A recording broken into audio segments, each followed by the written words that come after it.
Greetings and welcome to the Diary of Cobweb Cottage, a little yellow house tucked among the towering pines just beyond the old stone wall of the village cemetery. Here in our tiny yet cozy home, we spend our days tending the garden, painting outdoors, baking sweet treats, and filling every corner with vintage charm.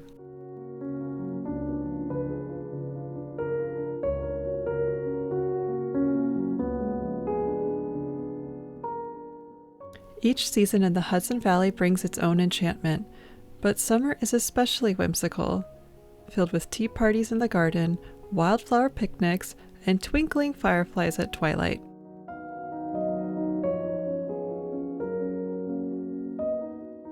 The woodland critters who dwell alongside us bring endless delight, reminding us that the smallest joys are often the grandest of all.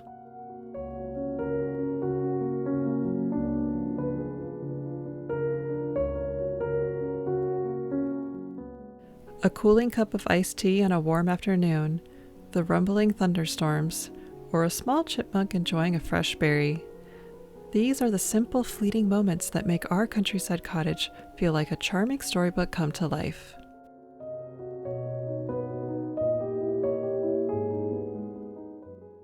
We invite you, dear reader, to settle in and enjoy a collection of summertime stories from our cottage garden diary. Signed, Lindsay and Jonas.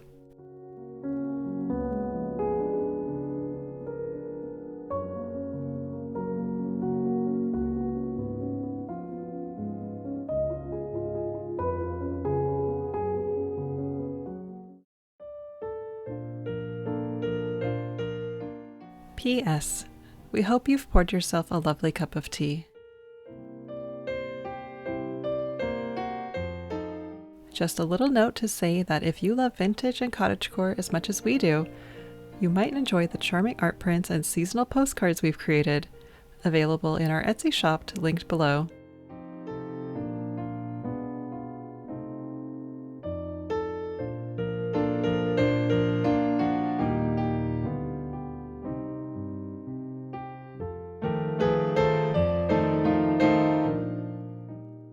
Now let me share a little poem from our cottage diary with you.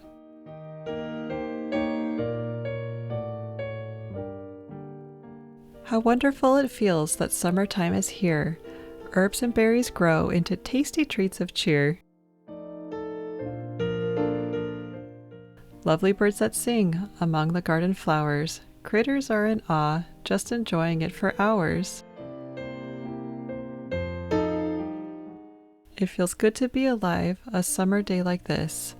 The time my kiddo sings, it gives a sigh of bliss. How dreamy is this moment, a table and a treat.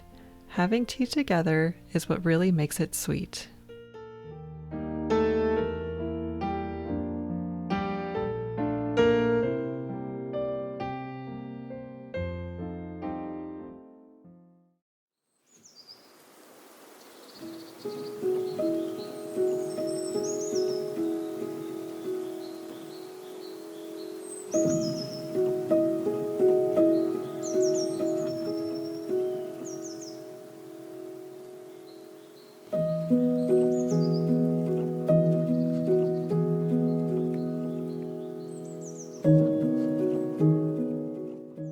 What is the secret of the cottage garden's charm? Cottage gardeners are good to their plots, and in the course of years they make them fertile.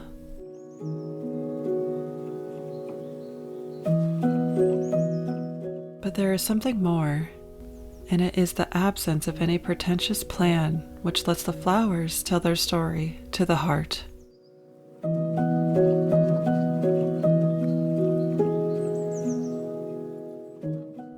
William Robinson recognized that the essence of a cottage garden was its simplicity and its artlessness.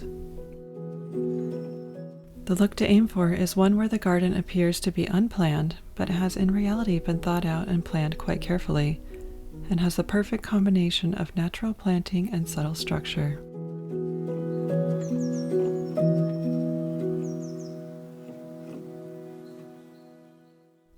A cottage garden is neither full of hard landscaping and high-tech gadgets, nor an untended plot of unruly plants.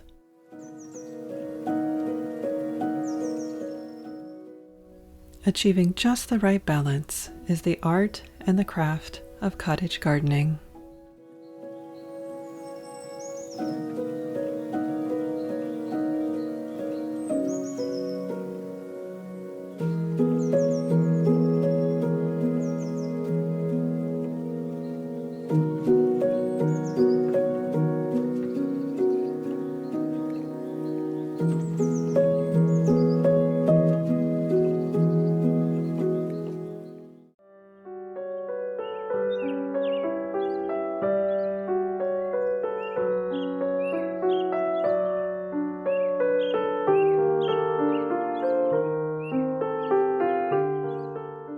I feel keenly that the joy of a garden is more than doubled if we know the birds.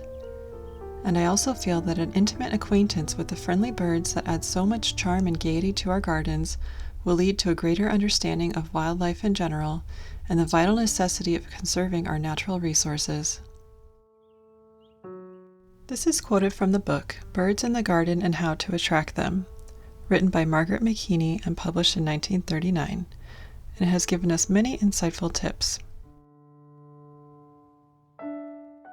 To further quote the book, birds are individuals in the economy of nature, and their behavior is of absorbing interest. We see ourselves reflected or interpreted in their courtship, their homemaking, and their tragedies. In short, their struggle for existence. Perhaps this is why, the longer we have lived in our little cottage where we feather our nest, the more we have become bird lovers and find ourselves inspired and captivated by their daily activities.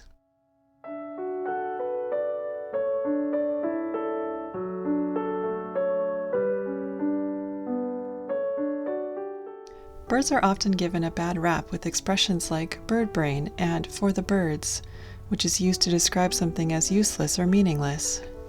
But for us, this couldn't be further from the truth.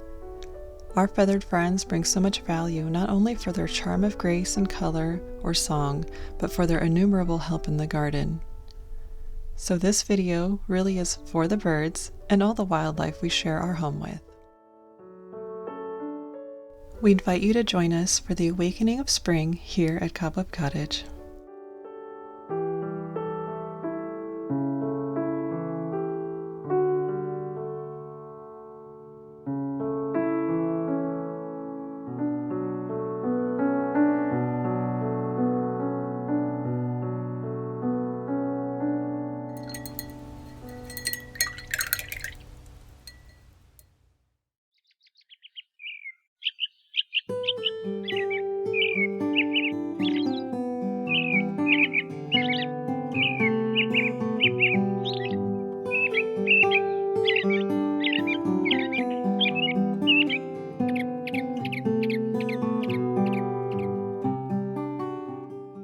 The critters around the cottage have come out of hibernation, and it's wonderful to see their familiar faces again, especially Tibby the chipmunk.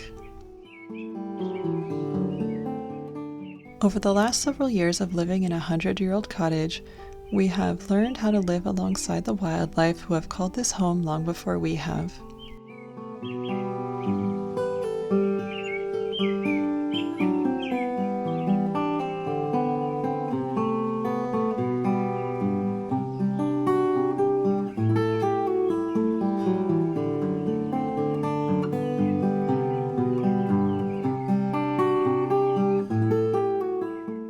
We have observed so much flora and fauna that live in our backyard and in the graveyard next door, which feels like an extension of our backyard.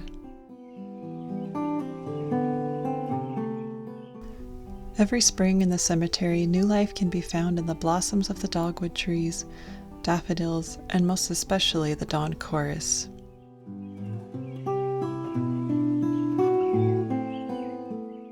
To further quote the book, either to lie in bed held in the magic net of song, or before the sun rises, to walk in the dusky woods, or on the dew-wet prairies, is to hear an ecstatic, spontaneous expression of the joy of life comparable to no other earthly experience. Few know of the rhapsodic outpouring of the dawn chorus.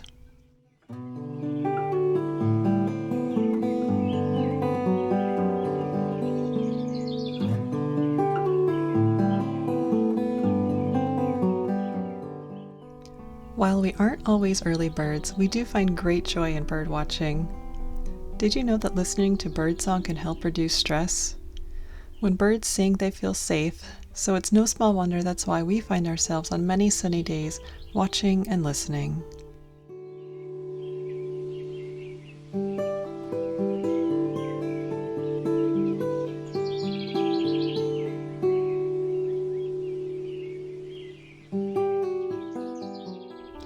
On our birding journey, we have discovered an app called Merlin, which helps you identify bird songs. So if there's a new song we haven't heard before, we sure will recognize it next time, knowing exactly whose beak it's coming from. There is something so nostalgic about different bird songs. Once you know the tune, it isn't easy to forget. Oh, how the evening song of the robin can carry us back to the days of our youth.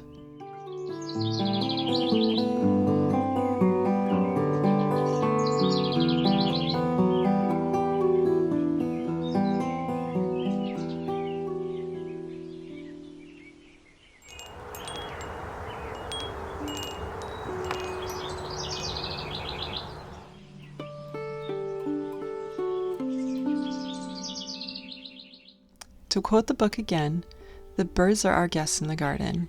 We should see that they have not only food and nesting sites, but also something to drink and somewhere to bathe. These are the most essential parts of our hospitality.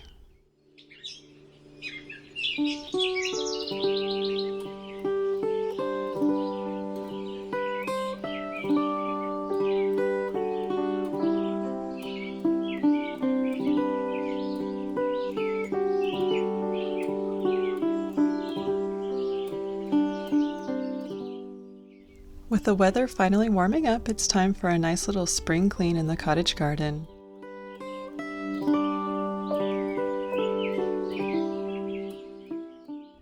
We always love learning about gardening and recently have been reading up on how native plants are the best for the local wildlife.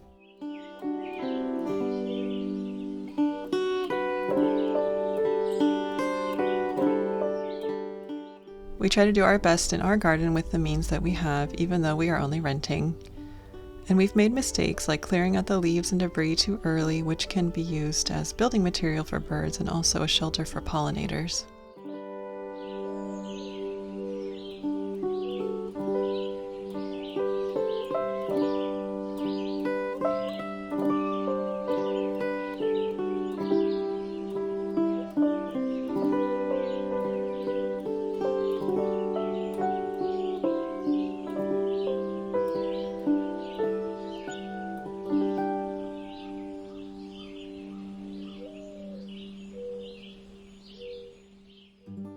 To continue the spring cleaning, we must head back to the cemetery. Here there are a few birdhouses that someone put up before us, and it looks like they didn't remember to clean them. So this spring we wanted to make it extra nice for the bluebirds by cleaning out what the old residents left. This makes the birds feel welcome, as they would otherwise be under the impression that someone else lives there.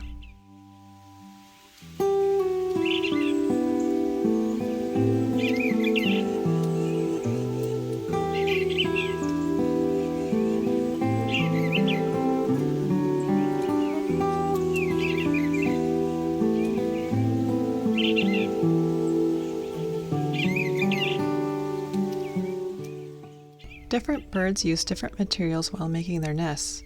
Some use sticks, others straw or feathers. In this particular case, we are very happy to notice that a bluebird couple has found interest in one of the houses.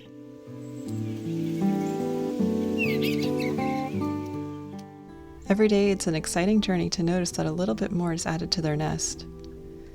We are just careful to pay respect by lightly knocking on the door before we investigate their progress. Soon we hope there will be eggs in the nest and that we'll hear a family choir of bluebirds singing for us early in the summer.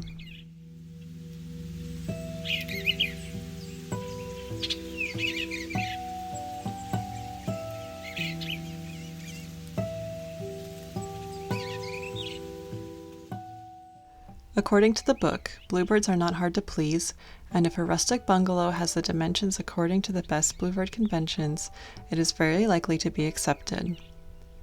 There may be a few days of gentle consultation between the two, but at last the matter will be settled, and you will have with you a bit of the sky above and the earth below, as Thoreau describes the colors of the eastern bluebird, and all through the spring and summer it will be a joy to watch them. This is the reason we've been wanting to have more of our feathered friends near the cottage. So we recently attended a workshop about building our own birdhouse, where we learned so much about bluebirds and how to care for them.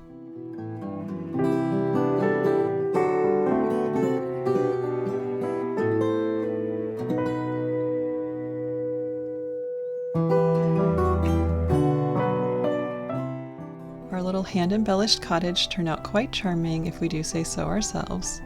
Now we can just keep our fingers crossed that we'll get some new neighbors in the nearby future that we hope to be able to watch through our windows.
It was a beautiful springtime day at the Cobweb Cottage, the perfect kind of day to enjoy some time out of doors. Smoothing the vintage floral tablecloth out on the soft grass, Lindsay reached into her picnic basket for some pastel-colored depression-ware plates.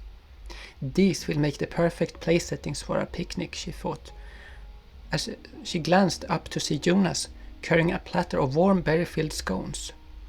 Those smell delicious, she said. I can't wait to try them. Jonas smiled and set the platter down. You will have to wait a few more minutes, he said, turning to head back to the cottage. I still have to make the tea. A few moments later he returned with a steaming teapot that he placed on the flower-shaped trivet at the edge of the tablecloth. Cups and saucers were now all arranged and charming chintz napkins adorned each plate. I believe we are finally ready to enjoy our fika time, Jonas said, as they waited for the tea to steep. This will be our first time trying our own dandelion tea blend, he reminded Lindsay. I know, she answered. I'm almost as excited to try it as I am your scones, almost.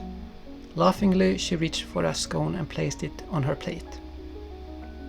All the time it took to pick and dry the flowers will be worth it, I'm sure, Jonas said, as he poured the now ready tea into each cup.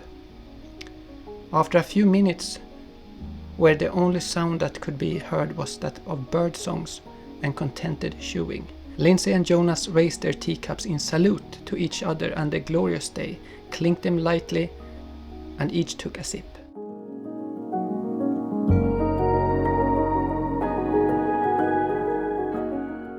Suddenly they both felt rather strange. What was happening? Lindsay cried, glancing at the stone wall near their picnic spot, which seemed to be growing in size. The wall is getting bigger, she gasped. No, I think that we are getting smaller, Jonas answered. He was correct. Looking around them, the tablecloth was now a huge field of woven flowers. The plates were the size of patios, and the teacups could have been used as a set of hot tubs. But that wasn't the only thing that had changed. Twitching her cute little nose, Lindsay realized she had changed too. She was still wearing her yellow hat with the pert bow, but instead of black curls done in a vintage style, she saw brown fur. In fact, she was covered in fur. She looked over at Jonas, but instead of her husband, she saw a squirrel wearing a miniature version of his top hat. It's okay, he said. It's me. Are you alright? Lindsay blinked a few times, then noticed how much the little squirrel opposite her did in fact look a great deal like Jonas. I think so, she stuttered. What could have possibly caused this to happen?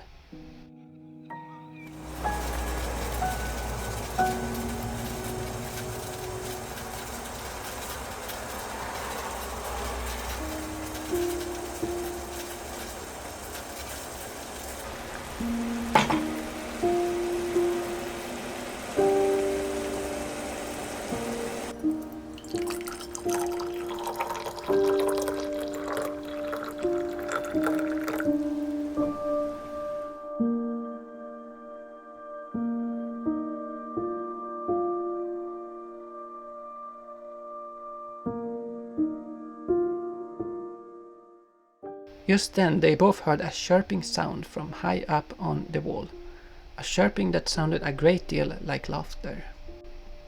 Climbing nimbly down the stones came a small chipmunk, which to the couple's eyes seemed anything but small, and he was laughing. He was laughing at them with their startled, wide-eyed look and trembling limbs.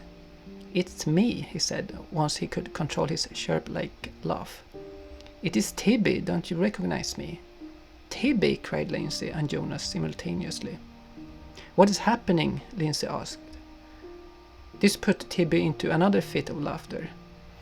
"Well," he said between chirps, "that wasn't dandelions you picked for your tea. No, dandelions grow in this cemetery, didn't you know that?" Jonas patted Lindsay's shaking hand and addressed the chipmunks directly. "What exactly did we pick, Tibby? Do you know?" Tibby rolled his eyes as if everyone should know the answer to that question. "Why, you picked dragon lions, of course," he stated emphatically. "Dragon lions might look similar to dandelions. However, dragon lions have all kinds of magical properties. The one should never be mistaken for the other. But," he added, taking note of their alarmed expressions, "I guess you are realizing that now." Then catching sight of the unfinished heap of now gigantic-looking scones, he scurried over to the swimming pool-sized platter. "We best break these up, or they will never fit," muttered Tibby. "Well, come on, this fika fest isn't going to move itself," he added briskly to the still-stunned couple. "What are we going to do?" Lindsay asked Jonas, still uncertain whether she was awake or dreaming. "Do? Do?" Tibby squeaked gleefully. "We are going to have ourselves a fine feast down in my burrow. Come along, help me break up these treats and carry them inside. And we best be quick about it too. It looks like as if we might be in for a springtime shower."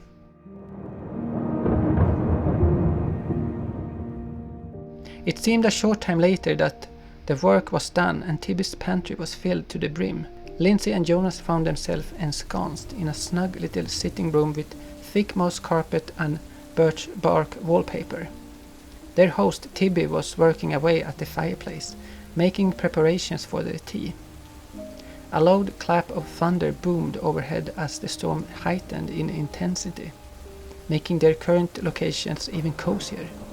On the flat-topped stone table before them were tiny cups made from acorn caps and quaking aspen leaves at each place setting for use as plates.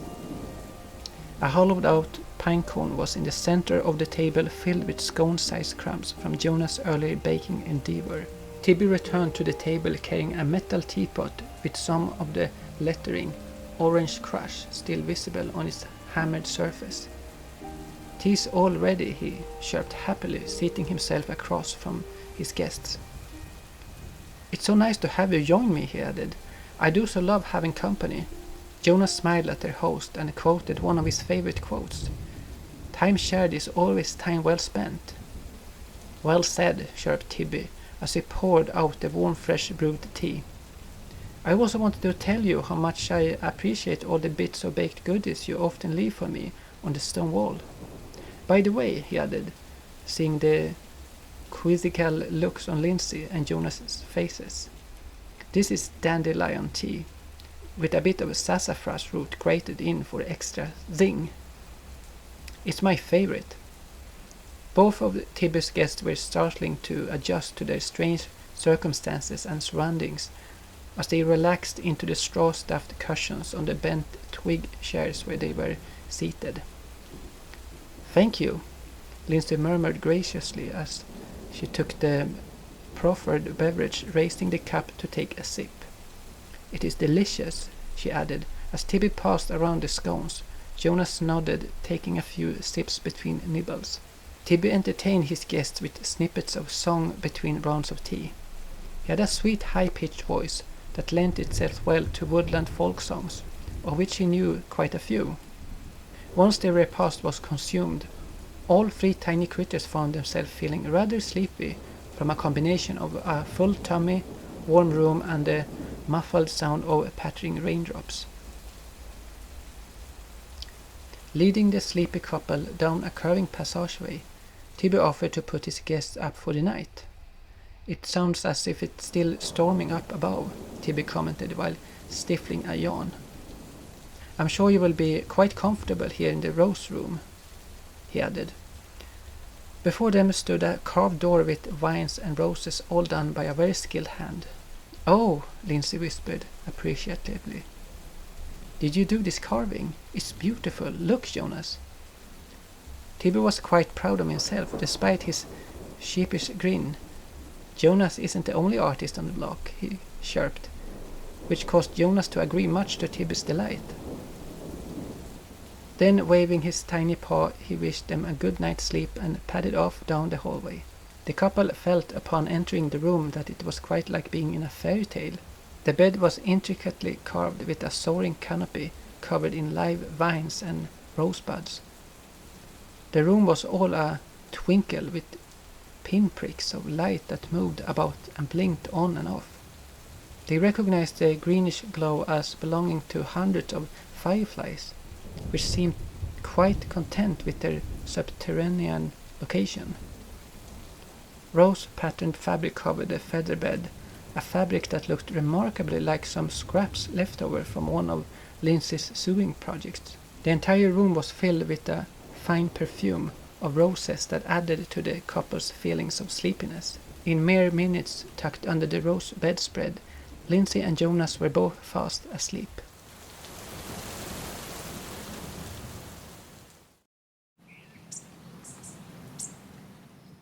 Drip, drop, drip. The mild spring rain was just starting, filtering through the tree leaves above. Brushing her hand across her face, Lindsay awoke from a deep dream-filled sleep. She was laying on a patch of soft grass next to their picnic spot, her crooked arm as a pillow. The remains of their tea party were strewn across the floral tablecloth, one empty teacup laying on its side, the other catching a random raindrop with a plink, plink. Raising up slowly, she noticed Jonas seated across from her, with his back leaning against the stone wall. His eyes were closed and his top hat had slid down across his forehead. "Jonas," she called over to her sleeping husband as she started to gather up the plates. "Jonas, it's starting to rain." Straightening his long limbs, Jonas looked like a cat as he woke with a yawn and a stretch. "What a strange dream I had," he said, looking about as he got his bearings. Totally awake, he began to tell Lindsay about his dream as he reached out to help her gather their belongings. "I dreamed our tea had magical powers," he said, but a startled Lindsay interrupted him. "That changed us into squirrels," she blurted, stopping what she was doing to stare wide-eyed. "Yes. How did you know? Was I talking in my sleep?" Jonas asked. Shaking her head, Lindsay reached for her husband's hand before answering. "That was my dream too," she said softly. "But we couldn't have dreamt the same dream," Jonas replied. "No, I don't think that's possible," Lindsay answered. "But if we weren't dreaming the same dream, what really happened?" Just then, they both heard a chirping sound from high up on the wall, a chirping that sounded a great deal like laughter.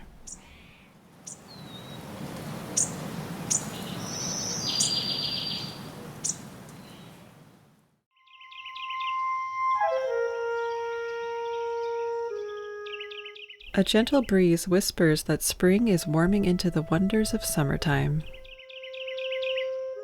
The Sleepy Hollow countryside is enveloped in greenery, and all those who reside at the little yellow cottage are called outdoors to play.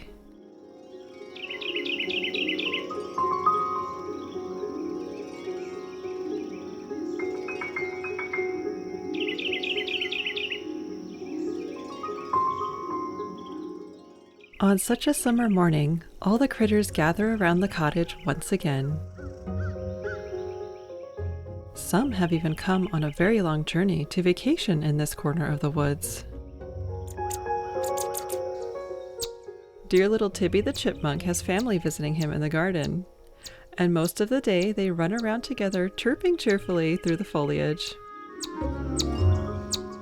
The stony nooks and crannies provide a peaceful spot to rest.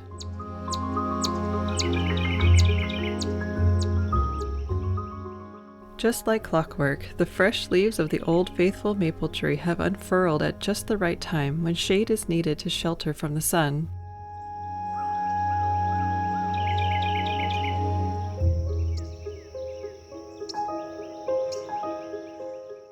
Through the dappled light of the leaves, the garden has come back to life. Our planting efforts of years prior are growing into a charming cottage garden. And both those who enjoy sun or shade are thriving in their respective spots. We're pleased to share that we have swallow tenants in our birdhouse next to the old stone wall.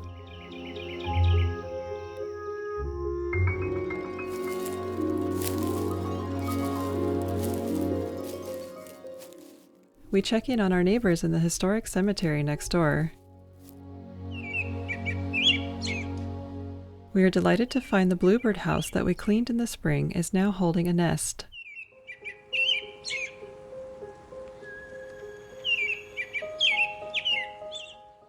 This resting place is bursting with new life, and each evening the rumpet song caresses the setting sun.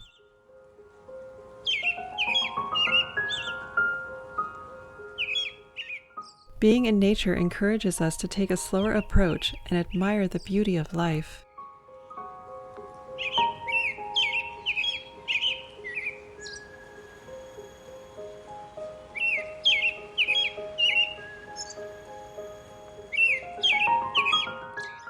The magic of Maytime can even transform a flower into wishes.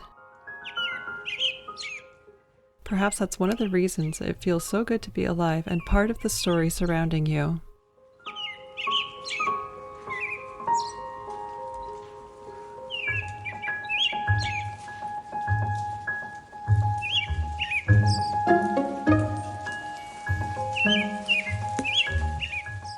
Join us at Cobweb Cottage, where we are getting our garden ready for the dreamy days of summertime, and you're invited to savor these gentle days with us.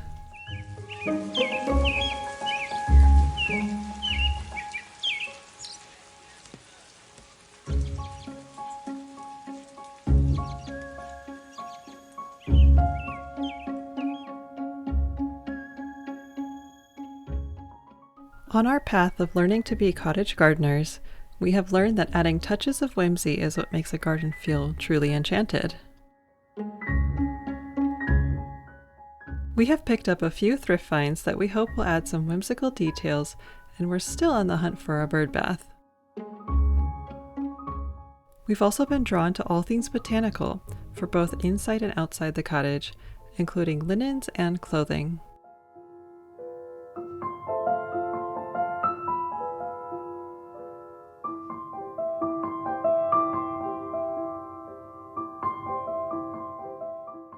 Previously, we may have overlooked certain secondhand treasures, but now with our eye for cottage charm, we have picked up woven baskets, a doll-sized chair, and a tiny teacup. We'll show you what we have in mind for it a little later on.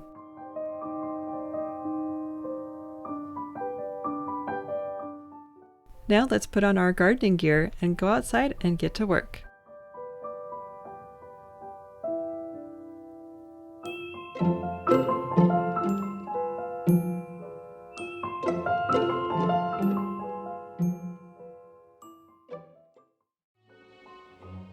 Let's get to some gardening. Colorful flowers in terracotta pots are a staple for any cottage garden. We wanted to try our hands at making a basket planter.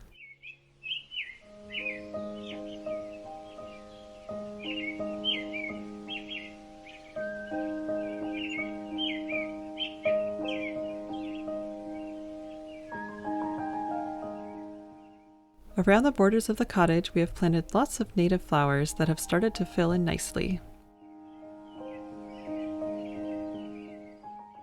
To add to the mix, this summer we are going to sow some wildflower seeds and try to grow some of our own herbs as well.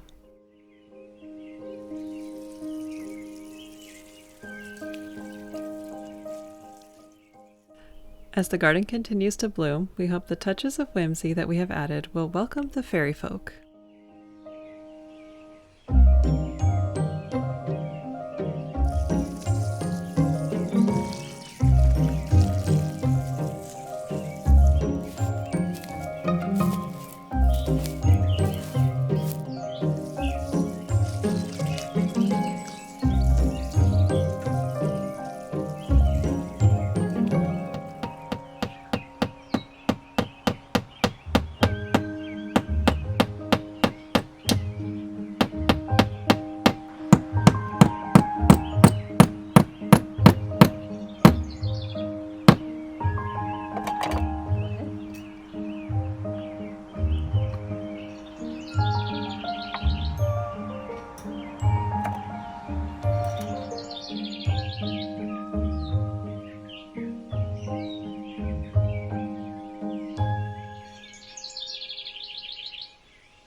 We are going to enjoy our whimsical cottage garden in the best fashion that we know, by having some afternoon tea. The only piece for a perfect tea time is a fresh baked treat that has a summery garden feel to it.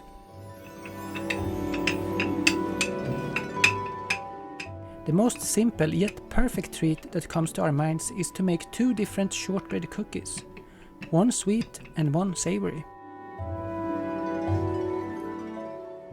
The savory shortbread does not have any sugar, but is yet so flavorful because of the herbs and parmesan.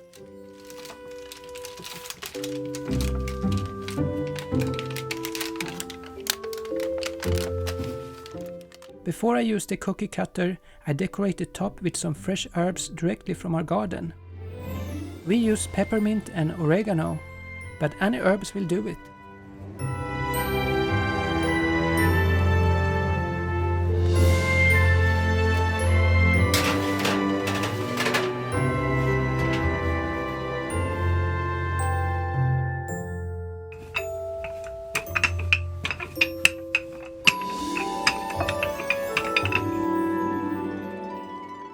The sweet shortbread is going to have the most summery cottage theme that we can think of: strawberries.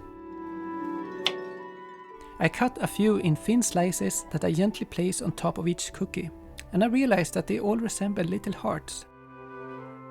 Finally, a little sprinkle of sugar on top will make these hearts melt.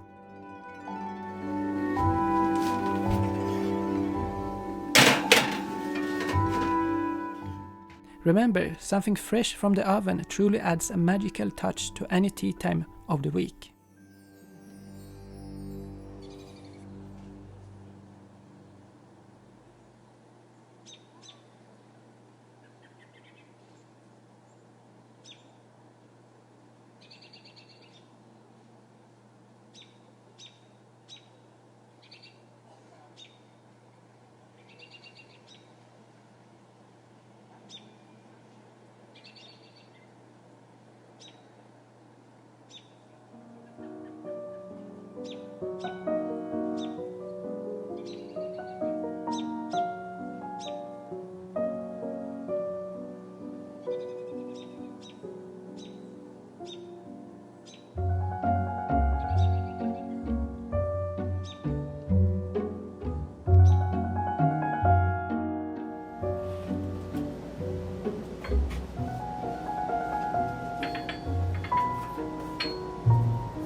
Before our tea time, we want to surprise Tibby with a teacup of his own. And I'm going to decorate it with things that means a lot to him, since he has meant so much to us.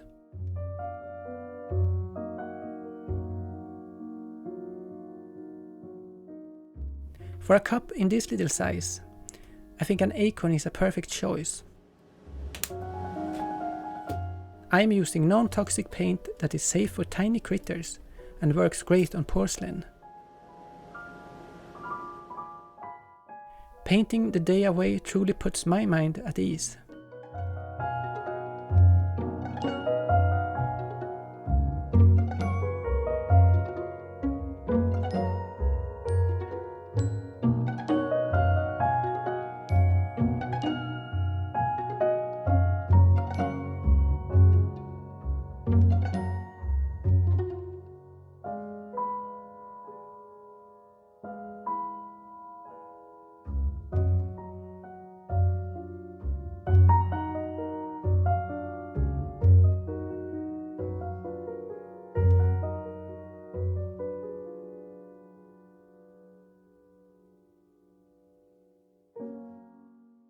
By adding a few green twigs, I believe this cup is ready.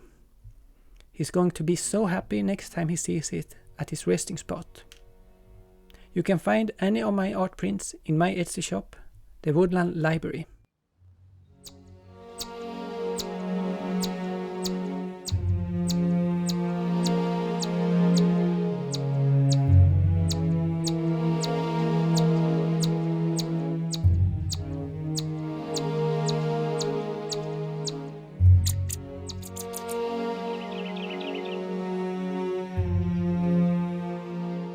Let's set the table for the first guarded tea time of the season with a pot of fresh peppermint leaves.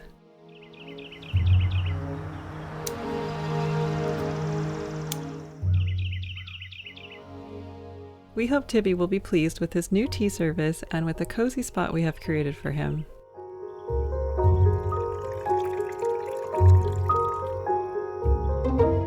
There is almost nothing so singularly satisfying as watching a chipmunk enjoying a treat and taking the time to enjoy it wholeheartedly.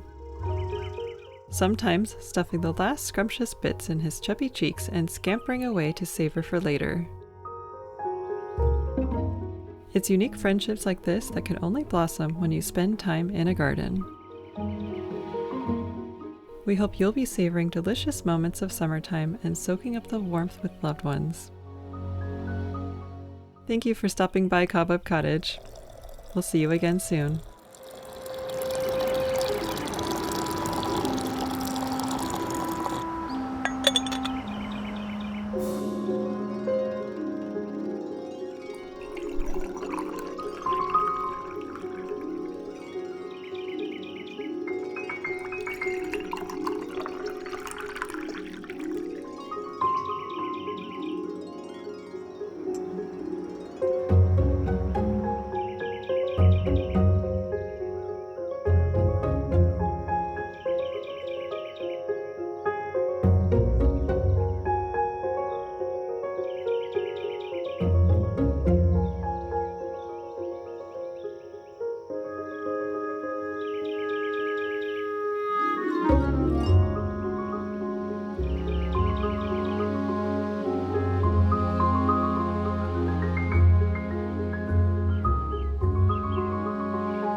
Let's begin outside in the garden, where I have some vintage linens drying on the line.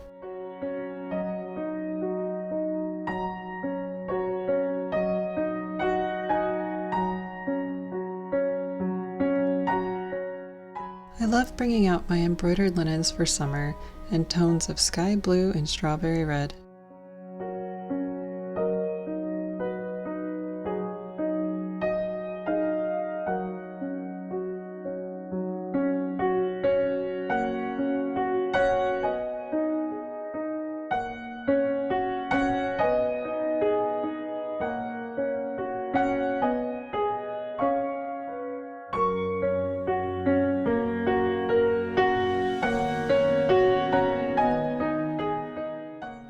Changing the linens instantly renews the feel of each room and matches my mood for the season ahead.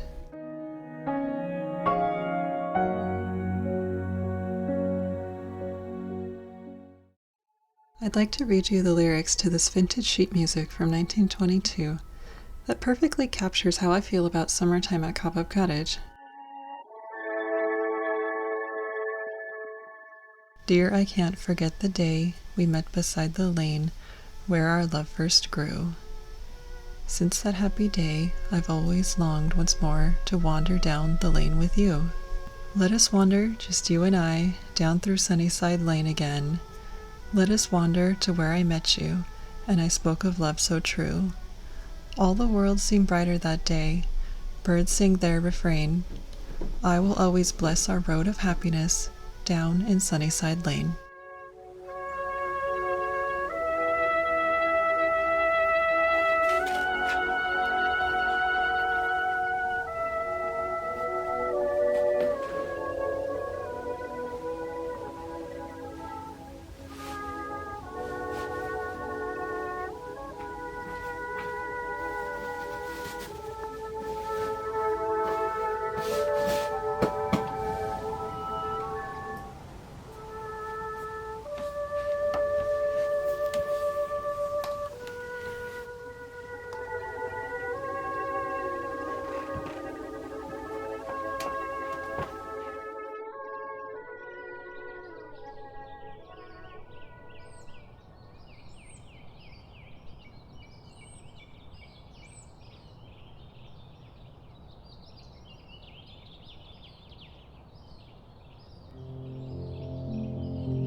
I wanted to take a moment of calm to remind you, and most importantly myself, to take the time to just live in this present moment.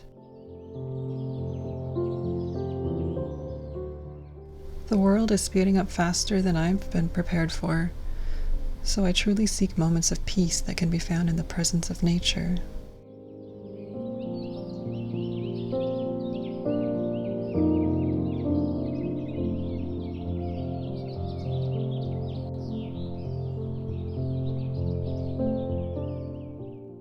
I'm so thankful I can go into my own garden and look at the flowers just to be reminded that I too need to nourish myself and get enough water with plenty of sunshine. There's no need to rush. I'll grow at my own pace, blooming when the time is just right.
Dear friends, it's summertime at Cobweb Cottage, and this is the time of year where the cottage truly lives up to its name, when we live alongside the spiders that keep watch from their cobweb corners that so kindly catches the dust that the summer winds blow in.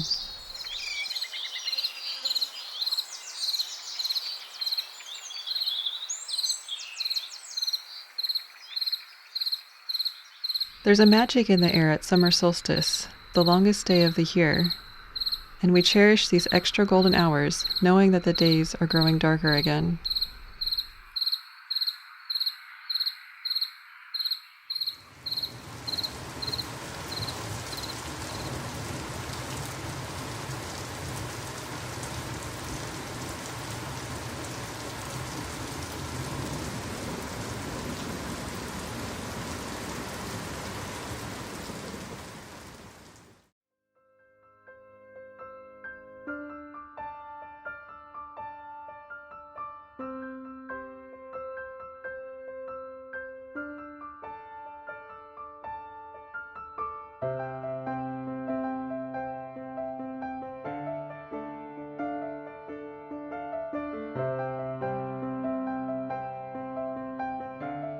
A midsummer tradition for us is to bake a tuppkaka, which is a Swedish cake with the most whimsical name. It translates to rooster cake.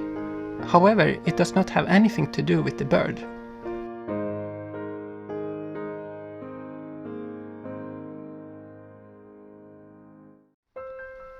It is said that there once was an island called Tuppen, which means the rooster in English. And as the wives saw their fishermen husbands returning from the shore, they quickly mixed this quick cake together. The sea-salted fishermen would enjoy this sweet and delightful treat after their long night out on the ocean. And I must say, together with a cup of coffee or tea, it sounds exactly like the right kind of treat.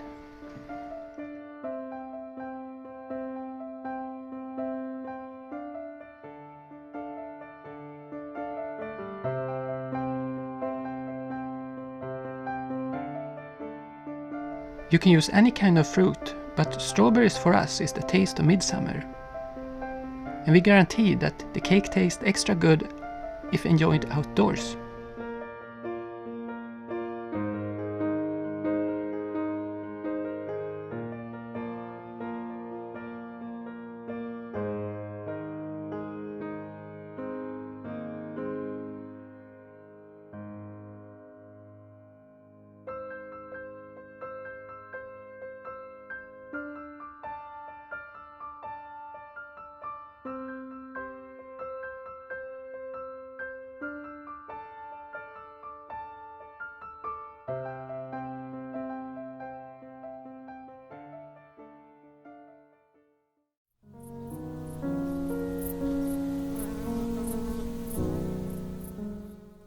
Oh, the delightful charms of summertime.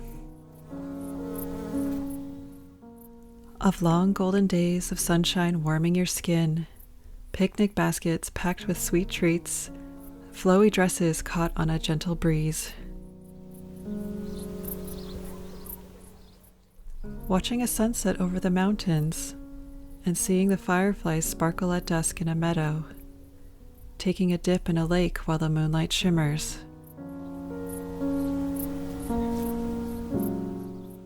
Running barefoot in the cool grass, the scent of roses and rosemary after the rain, and cozy afternoon thunderstorms. Campfires and sleeping under the stars, collecting seashells on the shore with your toes in the sand. Picking a bouquet of wildflowers while listening to the whimsical song of crickets and frogs. Hand-picked berries, sun-warmed tomatoes, grilled food, and fireworks. Sitting for a spell with an iced tea in the garden, or lying in a hammock with lemonade in hand. Wind rustling through the abundant green leaves, dappled light dancing down through the forest canopy.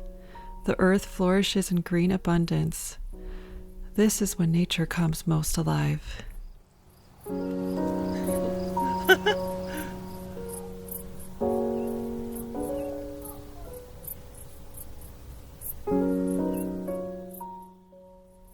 There is beauty that can be found in every season, if you seek it out, and summer is a lovely time for exploration, relaxation, and soaking up joyful moments that make life charming.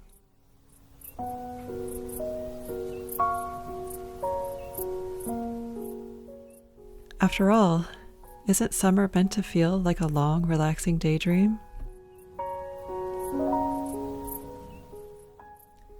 So what are your favorite ways to cherish the charm of summer wherever you live? We're thrilled to share our summer bucket list postcards that are now available on Etsy. We designed these cards with vintage graphics, and they are lovely to send to loved ones as well as to have on display for yourself. They feature 10 inspirational ideas for how to slow down and savor the simple joys of summertime.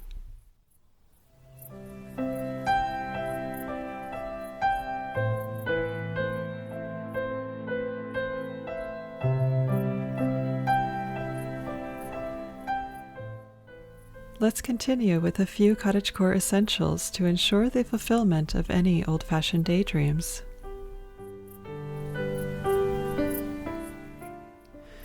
Wide-brim sun hats, sundresses, flowy blouses, a straw purse or basket bag, a parasol or hand fan, retro sunglasses, a flower crown and headscarves are just a few of the items that keep me cool and stylish during the warm summer days.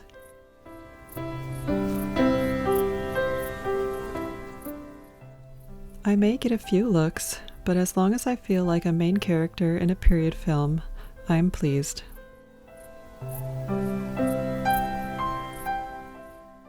And what would a cottagecore summer be without embracing your inner hopeless romantic? So, why don't you relax and join us for a few delightful ways that we have been enjoying the start of a dreamy summertime.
when the morning dew is still fresh and the sun gently appears over Cobweb Cottage, I step into the garden and feel rooted, a part of the companionship between us and the nature.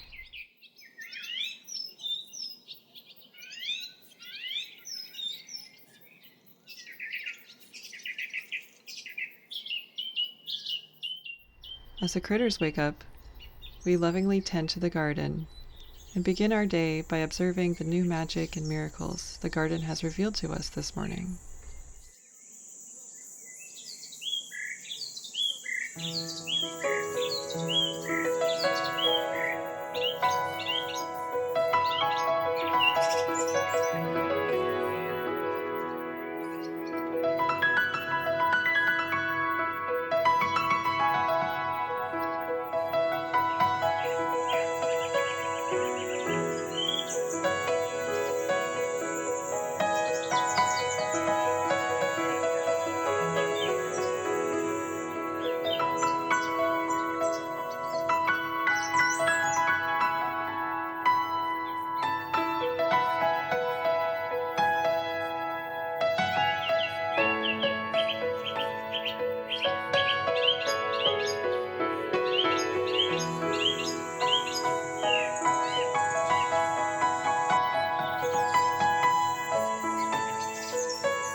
It is so interesting to follow a garden from when it's first planted to noticing the first flowers that transforms into vegetables, especially thanks to the help from our friends, the bees.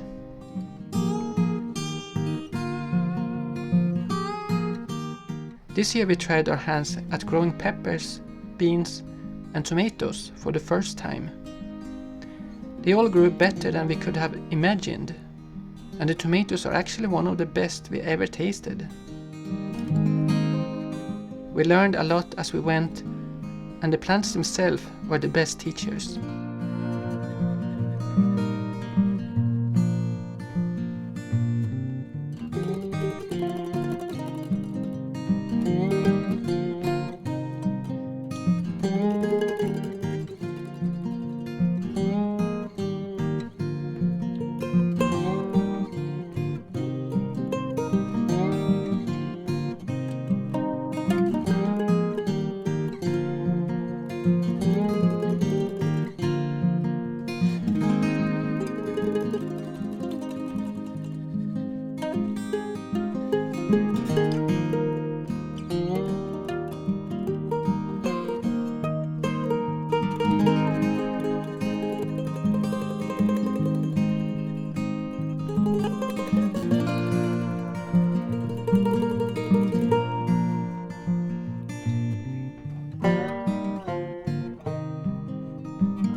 In the brambles behind the cottage grows hidden gems that we first discovered last summer.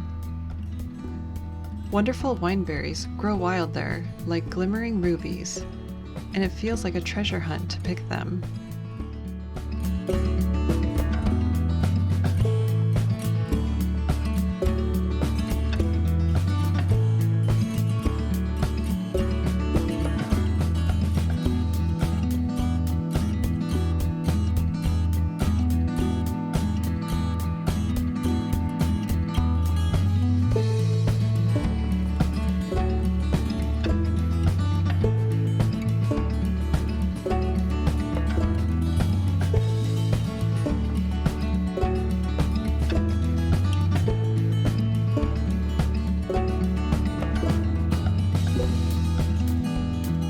Of course, when we are foraging, we make sure we safely identify the berries first, and keep an eye out for things like poison ivy or insects that might be living there already. We always make sure to leave some for everyone to share, and we only picked as much as we needed for some jam.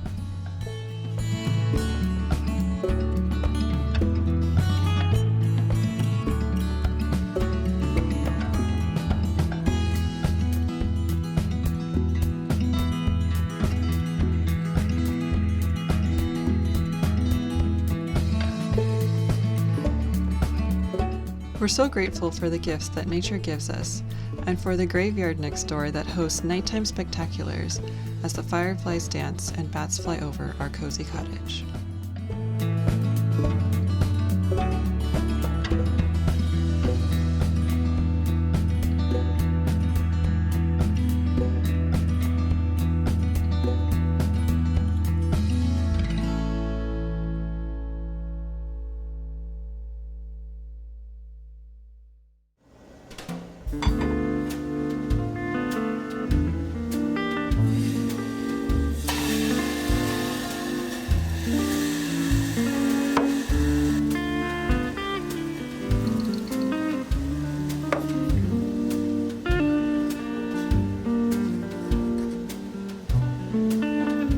After a lovely little harvest, we wanted to celebrate our hard work by having a tea party for two and throwing a garden party. We did our best to come up with a homemade afternoon tea menu using ingredients from the garden. With our homemade wineberry jam, we filled mini tarts. Then we baked lavender scones with lemon zest. Tea sandwiches were assembled with cream cheese and chives with cherry tomatoes, topped with fresh basil leaves.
This garden party wouldn't be complete without flowers on the table and freshly picked peppermint tea with dried lavender in our green tea set. We sincerely hope you've enjoyed your time with us in our humble cottage garden. And before we say bye for now, please stay for tea time in the garden with us and listen to this charming poem that Jonas wrote that says it best. The kettle is whistling and calling my name. Its fragrance is rising. It smells like my dame. Roses and cinnamon and a chamomile hint. A garden table by the wild peppermint. I hold out a chair for the one I adore. Tea party for two and birdsong galore. She fills my cup not once but twice. She adds some milk and a small sugar dice. We're talking and laughing while finishing a cake. From the lyrics of Sinatra, I can suddenly relate. His gentle voice sings tea for two. It's a vintage scenery, just me and you. The view of my princess, sweet bergamot essence. The afternoon pass and the moon turns crescent. A beautiful story made by the love of two, told by an old copper kettle's whistling brew.